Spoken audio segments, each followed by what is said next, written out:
Өнөөдрийн бичлэгээр маш гоё амттай хоолыг хийсэн байгаа. Хамтдаа хийцгээе. Харилан тавгандаа цэцгийн тосхийн дээрээс нь үлдээж бэлдсэн өөрийнхөө маха хийлж хуураад ногоонуудаа дээрээс нь хийн 3 төрлийн чинжүү, төмс, луван, сонгон, шоод өрүүлжийн хэлбэртэй ирчээд хийн. Булгуур будаага дээрээс нь хийж өгнө. Тэгсэн хуураад амтлагаанд хар перц, улаан перц, баг зэргийн давс, томат, баг зэргийг хийж өгнө. Ингээд дээрээс нь усаа хийн.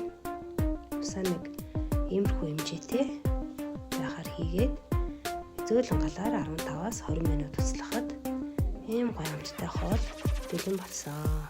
Маш гоё амттай болдог. Та хэд маань заавал туршаад үзээрэй. Намрын шинэ ургац гарсан байгаа дээр ногоотой хоолоо сайн идээд аваарай. Бичлэгийг маань үзсэн. Баярлалаа.